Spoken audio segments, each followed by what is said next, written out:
Dans notre évangile de Saint-Luc aujourd'hui, nous commençons ici.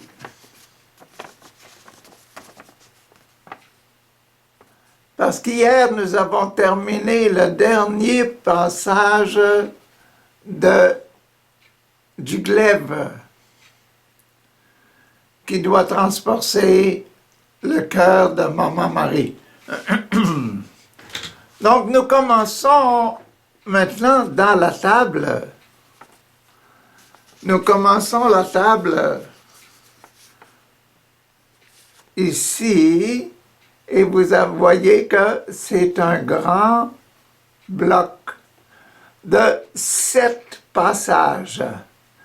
Ici, il y avait un passage, un passage, un passage, un passage, un passage, un passage, un passage. Maintenant, comme dans le cran d'arrêt de l'épée, nous avions 7 petits passages. Aujourd'hui, nous allons commencer par 7 passages un peu plus longs. Ils sont dans la ligne 1, 2, 3, 4, 5, dans la ligne numéro 6, dans la ligne du sacrement de l'ordre. Les personnes aimées de Dieu qui ont un cœur pur et qui ont un cœur assez pur pour remplir des fonctions dans l'Église, pour avoir des vocations. Donc, tout ça, ce sont des gens à vocation, des gens cœur pur.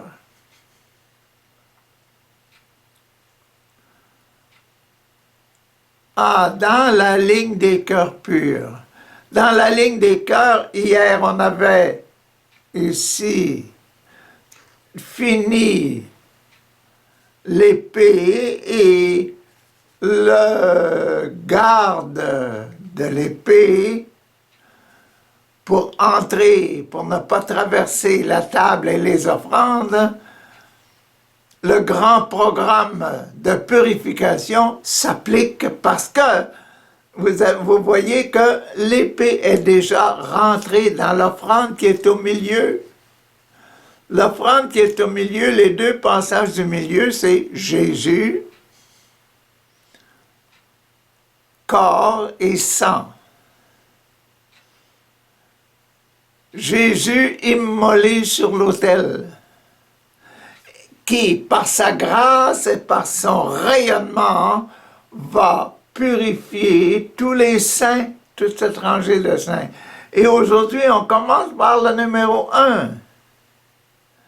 La tête, le baptême.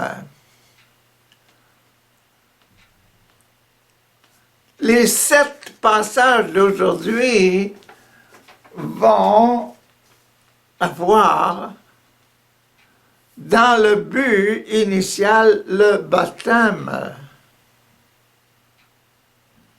et la béatitude de Saint Luc. La béatitude de Saint Luc, c'est « Bienheureux les pauvres ». La même béatitude que dans Saint Matthieu, « Bienheureux les pauvres ».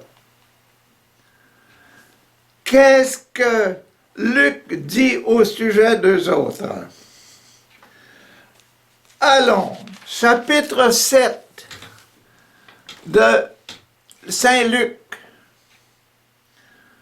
dans « Bienheureux les pauvres ».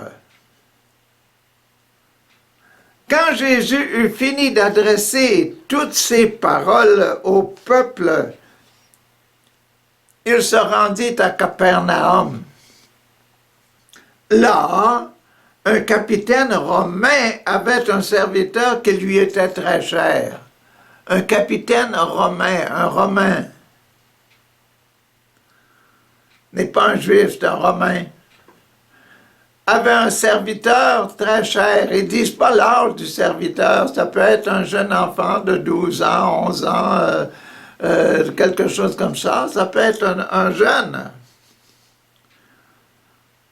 Ah! lui était un serviteur qui lui était très cher. Ce serviteur était malade et près de mourir. Quand le capitaine entendit parler de Jésus, il lui envoya quelques anciens, des Juifs, pour lui demander de venir guérir son serviteur.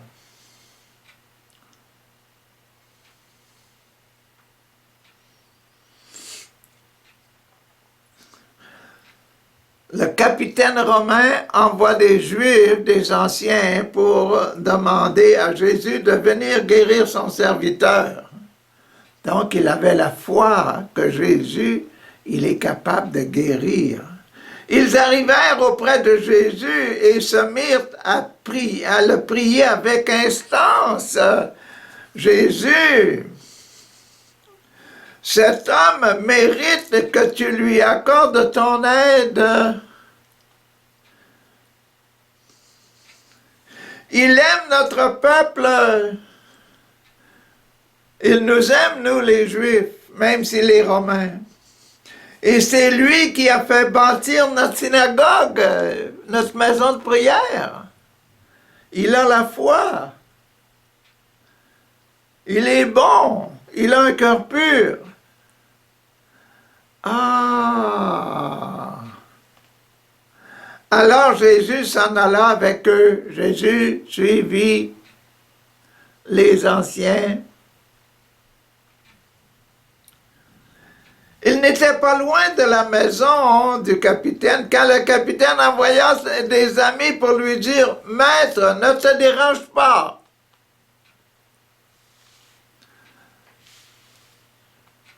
Je ne mérite pas que tu entres dans ma maison. » Un prophète, si tu rentres chez moi, un Romain, hein, tu vas être souillé, tu vas être obligé de faire des prières et des prières de purification. Je ne veux pas t'imposer ça.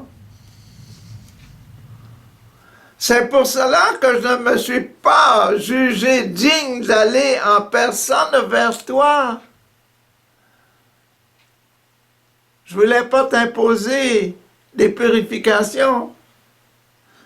Mais donne seulement un ordre et mon serviteur, mon petit juif, mon petit serviteur va être guéri. Je suis moi-même sous l'autorité de mes supérieurs et j'ai des soldats sous mes ordres. Je dis à l'un va et il va. Je dis à un autre viens et il vient. Et je dis à mon serviteur, fais ceci et il le fait.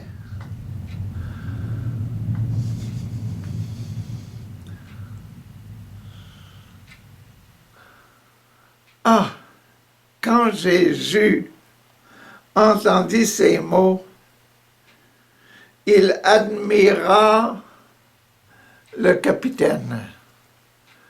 Quel beau cœur! Quel bon capitaine! Je comprends bien qu'il ait pu construire la synagogue pour nos Juifs, pour notre religion. Il se retourna et dit à la foule qui le suivait, Jésus dit, je n'ai jamais trouvé une telle foi. Non, pas même en Israël.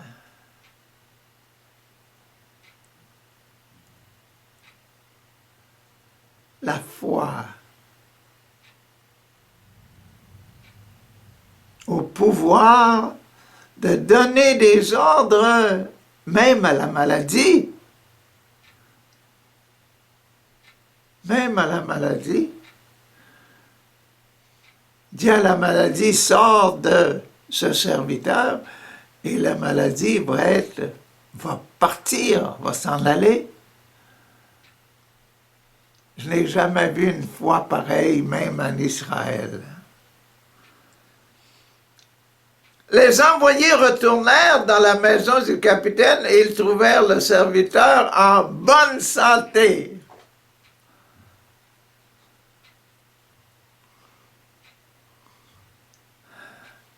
clic, c'est une image, c'est une photo. Première photo des pauvres. Et qu'est-ce qu'on a dans la photo? Un petit juif en train de mourir qui revient à la vie. La mort va s'emparer, enlève les griffes de la mort et redonne la vie. Cette clique-là clique aussi sur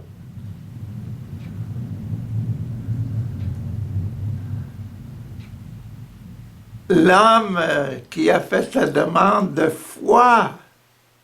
C'est un Romain. C'est un étranger.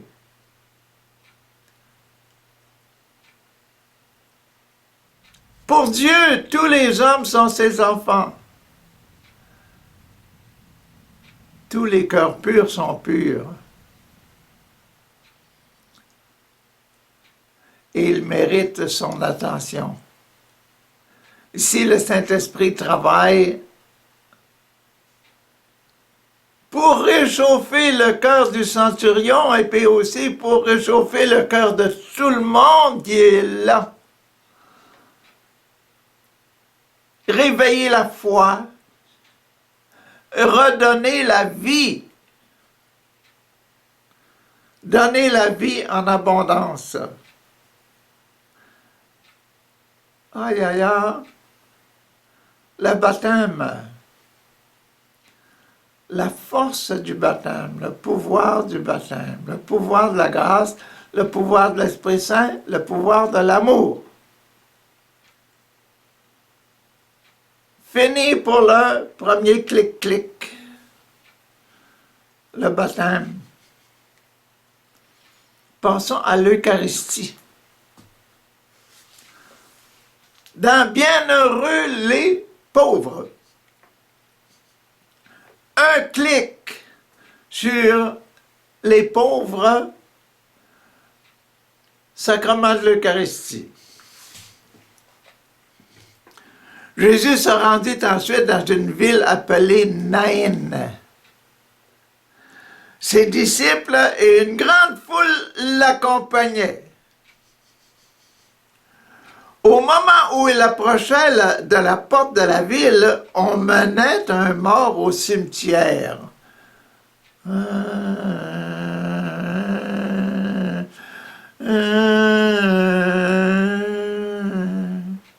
On amenait un mort au cimetière. Cercueil. C'était le fils unique d'une femme qui était veuve. La veuve de Naïn, de la ville de Naïn. Son fils unique.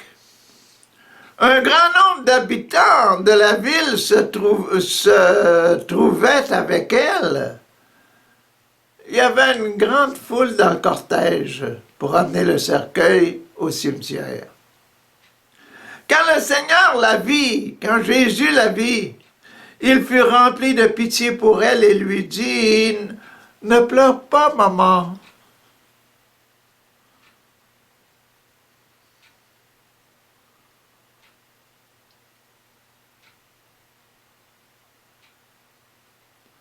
Je suis en train de penser que Jésus était aussi le fils unique d'une maman qui était veuve. Papa Joseph était mort. Il restait maman Marie et lui, il était le fils unique. Si je meurs, maman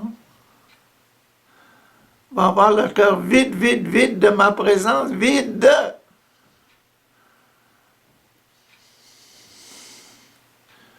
Jésus, en voyant l'image, après il prit son collègue qui prend sa photo. Hey, c'est une maman comme ma maman.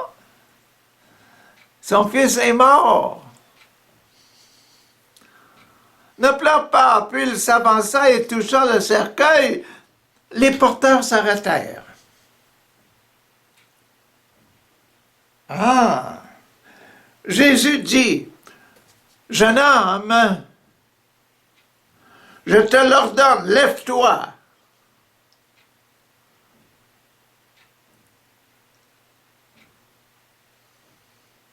Le mort s'assit et se mit à parler.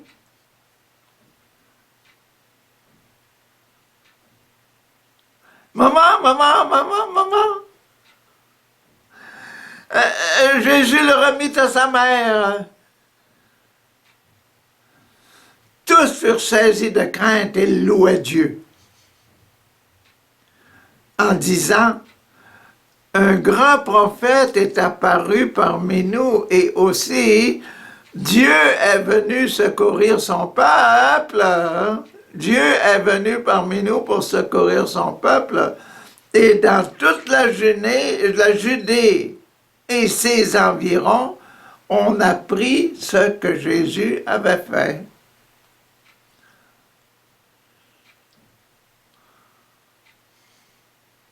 Cette histoire de la résurrection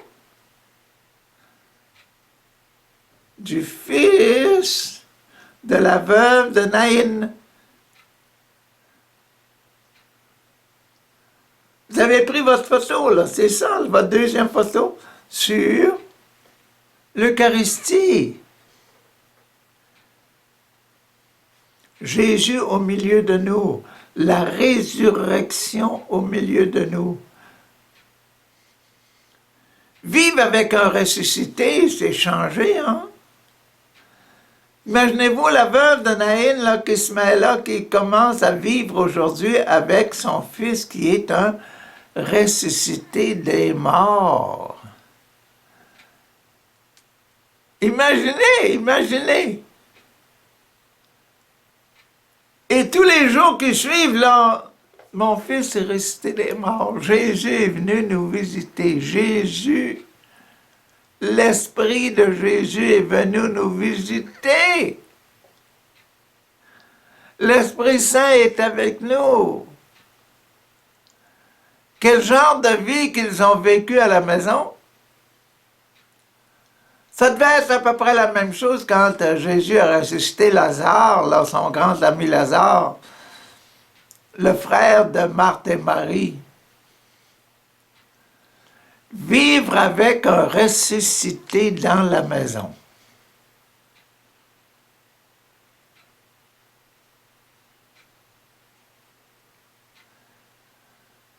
Si jamais on commettait un péché mortel, nous, là, quand on va à confesse, on ressuscite de la mort, hein? Comment est-ce qu'on vit après notre résurrection? Avez-vous déjà pensé à ça? Comment est-ce qu'on vit après la confession, après aller à confesse? Comment est-ce qu'on vit après avoir reçu l'Eucharistie, le sacrement de l'Eucharistie, qui remet aussi les péchés? C'est une chose à penser plus profondément, plus intensément. C'est une chose qui demande beaucoup de merci Seigneur, merci Seigneur, merci Seigneur pour votre présence, merci Seigneur pour la vie qui est en nous. La vie surnaturelle, l'amour qui revient. Et puis c'est seulement l'amour qui va maintenir cette vie-là active, très forte, très puissante. OK? Pour votre image sur l'Eucharistie, pensons maintenant, prenons une image sur la réconciliation. Les disciples de Jean lui racontèrent tout cela, tout ce qui s'était passé.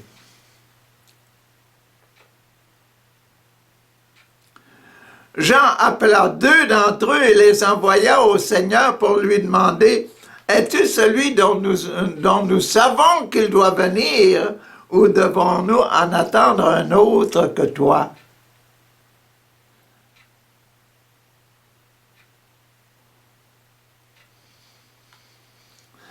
Quand ils arrivèrent auprès de Jésus, ils lui dirent, Jean-Baptiste nous a envoyés pour se demander, es-tu celui dont nous savons qu'il doit venir ou devons-nous en attendre un autre? Les deux disciples sont en train de parler à Jésus, mais Jésus est très occupé. Au même moment, Jésus guérit des foules de beaucoup de personnes et de leur maladie, de leurs maux, et il les délivre d'esprits mauvais. Il rendit l'aveugle à beaucoup d'aveugles, la vue à beaucoup d'aveugles, puis il répondit aux envoyés de Jean, enfin, quand il était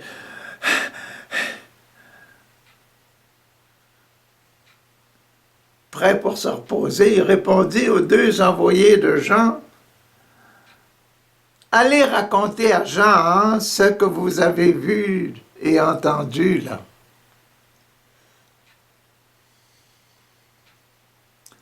Allez dire à Jean tout ce que vous avez vu et entendu.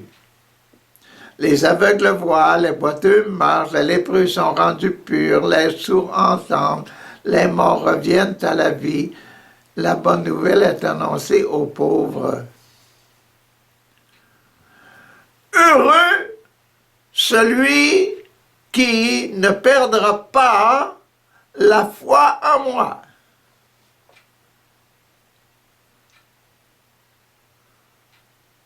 Allez dire ça à Jean.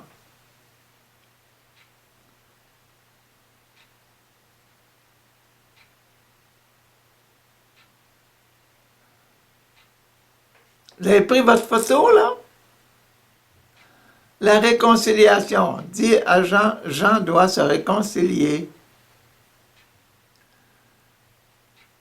Oui, je suis venu parce que...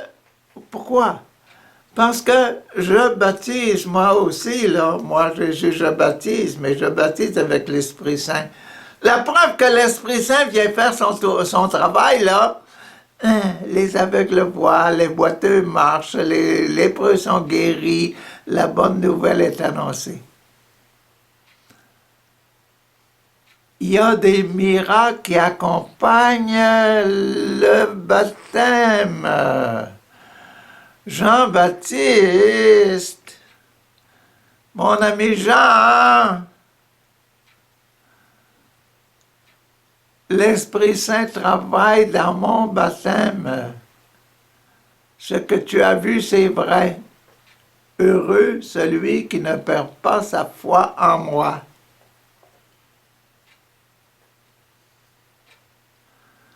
C'est la réconciliation. Passons dans l'Eucharistie, passons dans la confirmation maintenant. Quand les envoyés de Jean furent partis, bon, après la réunion avec Jésus, ils sont partis. Jésus s'est mis à parler de Jean aux foules en disant, « Qui êtes-vous allé voir au désert? Qui est-ce que vous êtes allé voir au désert? Un roseau jeté par le vent? Non!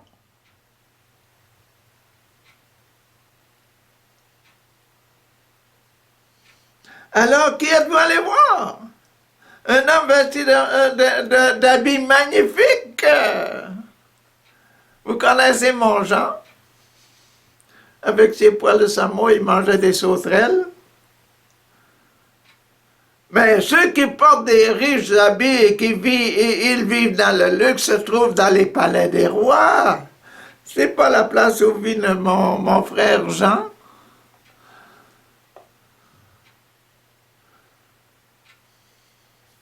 Qui êtes-vous donc allé voir? Un prophète?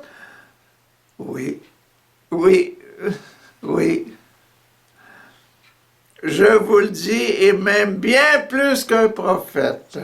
Car Jean est celui dont l'Écriture dit, « Voici, j'envoie mon messager devant toi, dit Dieu, pour t'ouvrir le chemin.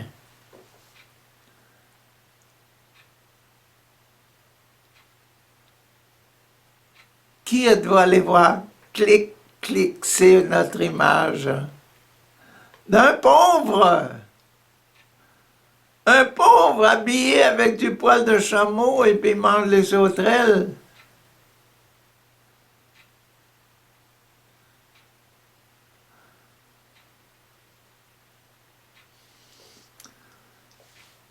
Je vous le déclare, ajouta Jésus, il n'est jamais né personne de plus grand que Jean. Pourtant, celui qui est le plus petit dans le royaume de Dieu est plus grand que lui.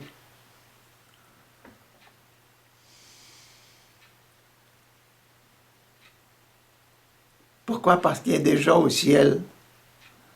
Nous sommes en train de vivre sur la terre.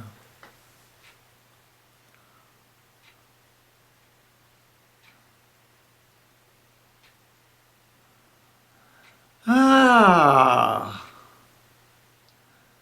OK, merci pour l'image.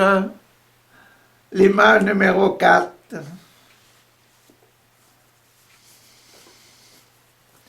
L'image du témoin Jean. Tout le peuple des collecteurs d'impôts l'écoutait et avait reconnu que Dieu est juste et s'était fait baptiser par Jean. Avait reconnu que Dieu est juste, s'était fait baptiser par Jean. Mais les pharisiens et les maîtres de la loi avaient rejeté ce que Dieu voulait pour eux et avaient refusé de se faire baptiser par Jean, eux autres.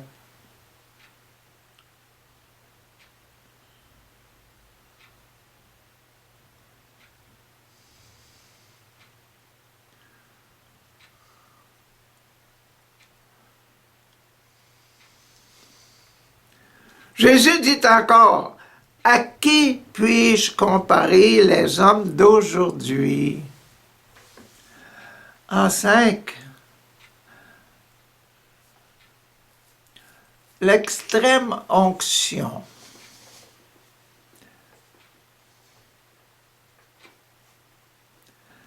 L'extrême onction.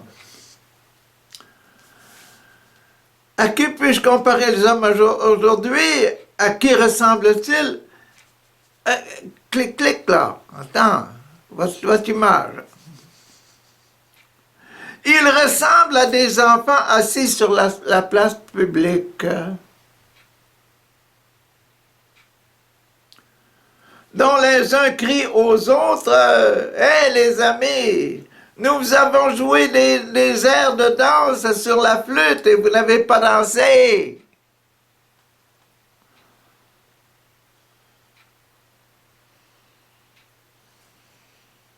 Nous avons chanté des chants de deuil et vous n'avez pas pleuré. Des airs de flûte pour la naissance et les bébés. Les airs de... Nous avons chanté des airs de deuil. Ave Maria. Beau ciel éternel. Et vous n'avez pas pleuré. On a fait notre mieux.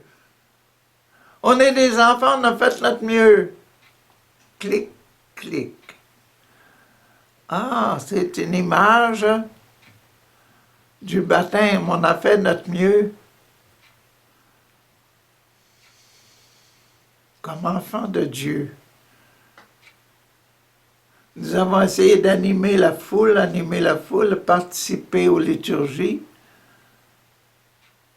et comme si c'était rien.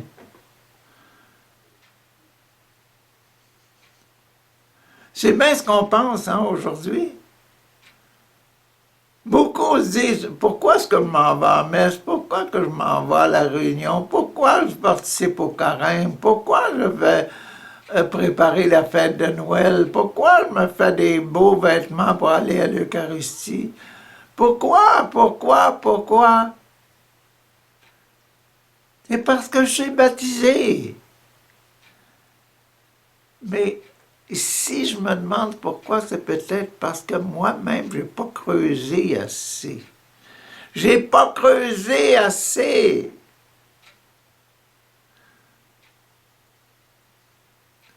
Pour connaître le beau mystère, le beau mystère qui sont cachés dans les Écritures, puis qui sont cachés dans ma vie chrétienne, dans mon baptême. Oh là là! Nous avons chanté des chants de deuil, vous n'avez pas pleuré.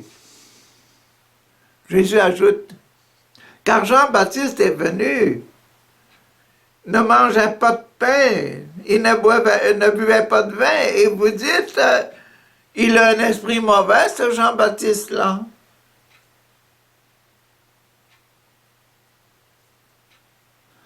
Le Fils de l'homme est venu, il mange et boit, et vous dites, voyez, cet homme qui ne pense qu'à manger et à boire du vin, il est aussi, et qui est aussi des collecteurs d'impôts et des gens de mauvaise réputation. Il se met avec eux autres, il vit avec eux autres, les gens de la mauvaise réputation, mange et boit.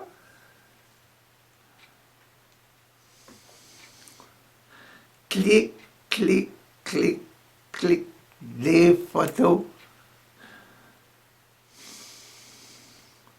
de gens qui font de leur mieux. Jean-Baptiste faisait son mieux dans le désert. Hein? Jésus allait manger avec les amis de mauvaise vie puis de mauvaise foi. Là. C'était le mieux qu'il pouvait faire. Hein? Il a dit. Moi, je suis un médecin. Je vais vivre avec ceux qui sont malades, pas avec ceux qui sont purs.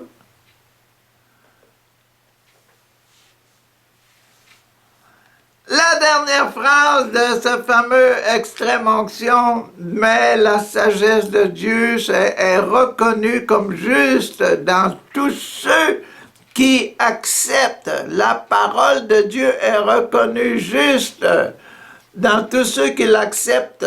Si vous écoutez la parole de Dieu, si vous recevez un message de l'Esprit Saint, écoutez-le. Obéissez à l'Esprit Saint et vous allez voir que vous allez être heureux. Parce que quand vous obéissez à l'Esprit Saint, vous êtes sûr d'aimer parfaitement le monde que vous servez.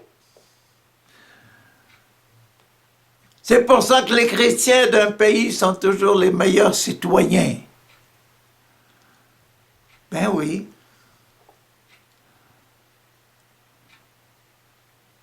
Ceux qui pratiquent leur religion dans le pays sont les meilleurs citoyens du pays.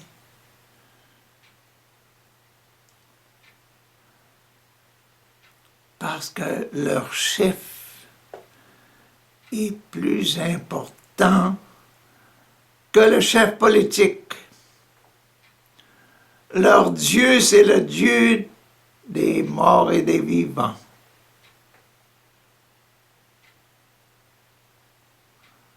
C'est le roi de tous, morts ou vivants.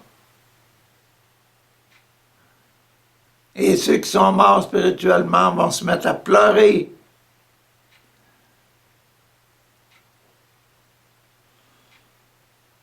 Tandis que les vivants vont être dans la joie éternelle avec Dieu. Ah, fini pour le numéro 5, voyons numéro 6 maintenant. Les ordonner. Préparez votre Kodak pour prendre l'image. Un pharisien invita Jésus, un pharisien. Tu sais, les ennemis, ceux qui sont les ennemis, les pharisiens, publicaient les pharisiens. C'était des bons chrétiens, des très bons chrétiens.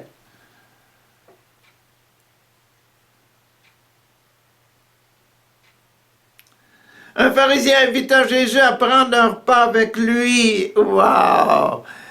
Invite Jésus pour un repas avec toi. Imagine-toi. Vous autres, les parents, là, vous invitez Jésus à prendre un repas dans votre famille, là. À table. Qu'est-ce que vous allez mettre sur la table? Wow! Vous allez vous préparer, hein? Ah! Pharisien invitant Jésus à prendre un repas avec lui. Jésus se rendit chez cet homme et se mit à table. Il y avait dans cette ville une femme de mauvaise réputation. Lorsqu'elle apprit que Jésus était à table chez le pharisien, elle apporta un vase d'albâtre plein de parfums. Et se tint derrière Jésus à ses pieds. Elle pleurait, ça mit à mouiller de ses larmes les pieds de Jésus. Puis, elle essuya avec ses cheveux, les embrassant et répandit le parfum sur les pieds.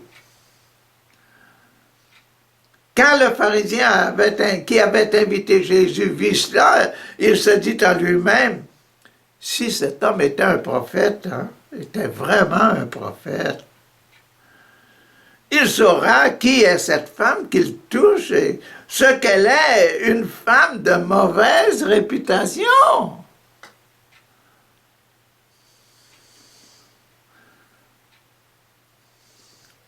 Jésus prit alors la parole et dit aux pharisiens, « Simon,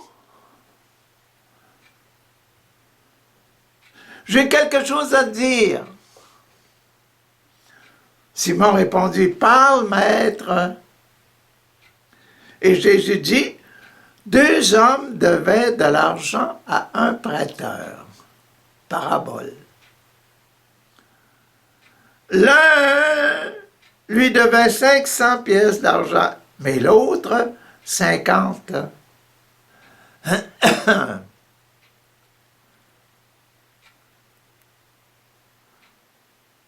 Deux débiteurs, un qui te doit 50 puis l'autre 500.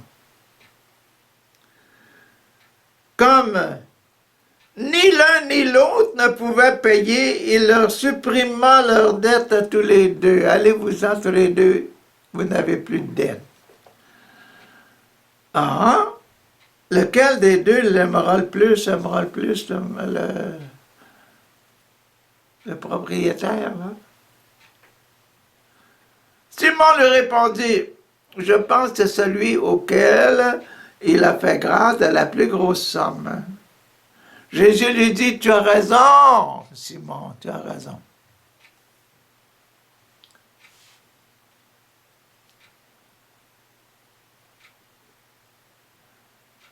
Simon,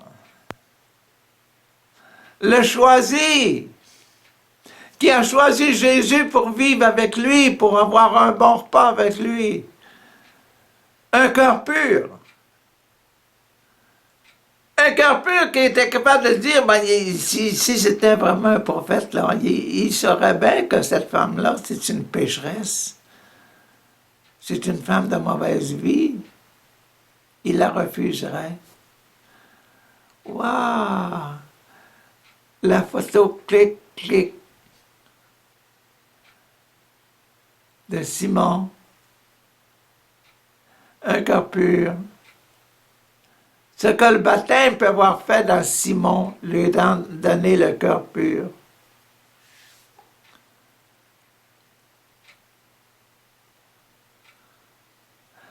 Combien de gens est-ce qu'on connaît dans le monde qui ont des cœurs purs, hein, dans lesquels on a confiance, dans lesquels on peut dire « Wow! Oh, que c'est beau de voir cette personne-là! » Ce monsieur, cette madame-là, qui sont beaux! Ce sont des beaux chrétiens. Ce sont des beaux baptisés. Oh, thank you, merci Seigneur, merci. Passons maintenant à la fidélité. sacrement de mariage. Ah, tu as raison. Puis il se tourna vers la femme et dit à Simon,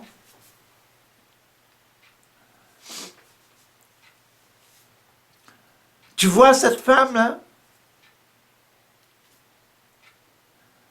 Hein? Je suis entré chez toi. Tu ne m'as pas donné de l'eau pour me laver les pieds, mais elle m'a lavé les pieds de ses larmes et les a essuyés avec ses cheveux. Tu ne m'as pas reçu en m'embrassant, mais elle n'a pas cessé de m'embrasser les pieds depuis que je suis entré. Tu n'as pas répandu d'huile sur ma tête quand je suis rentré, mais elle a répandu du parfum sur mes pieds. Mes pieds! C'est pourquoi je te déclare, Simon, je te le déclare, hein, le grand amour qu'elle a manifesté prouve son grand amour, mariage. Oh là là, un amour de mariage. Oh là là. C'est pourquoi je te le déclare, le grand amour qu'elle a manifesté prouve que ses nombreux péchés ont été pardonnés. Mais celui à qui l'on a peu pardonné ne manifeste que peu d'amour. Clic, clic. Jésus dit alors à la femme, tes péchés sont pardonnés.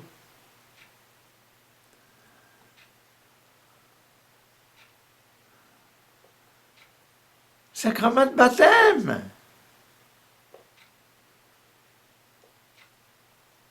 Même ta condition de pécheur, quand tu veux être baptisé et retourner au Seigneur, ouvre ton cœur, donne ton corps pour être purifié et tout sera purifié.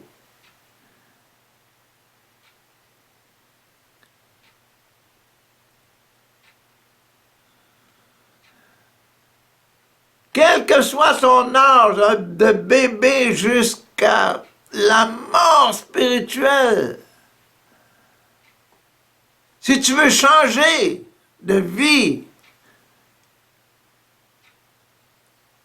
vos parents, quand vous baptisez votre petit bébé, là, il change d'appartenance, il devient un enfant de Dieu, il devient riche.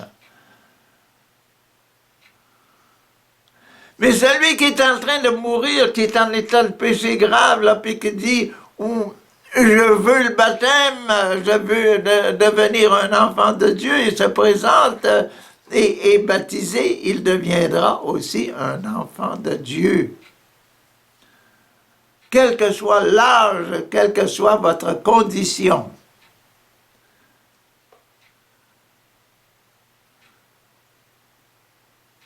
Devenir enfant de Dieu, c'est être purifié parfaitement.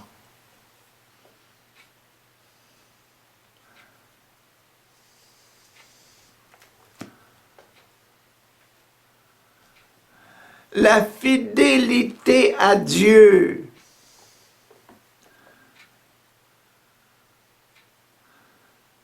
C'est comme l'enfant prodigue qui revient vers son père.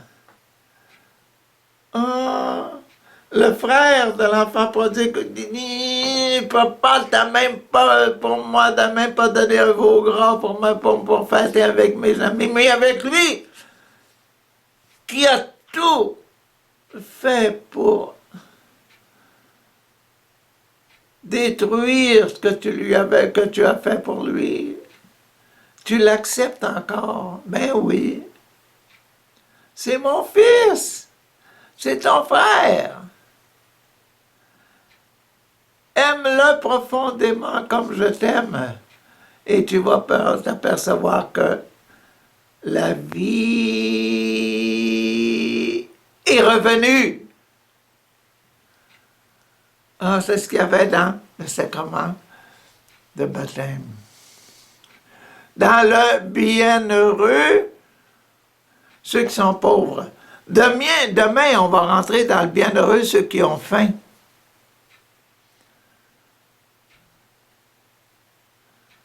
Parce que vous allez en recevoir en abondance. Qu'est-ce qu'il y aura là-dedans? Combien d'images, de photos qu'on va pouvoir prendre? Aïe, aïe, aïe. Bonne journée.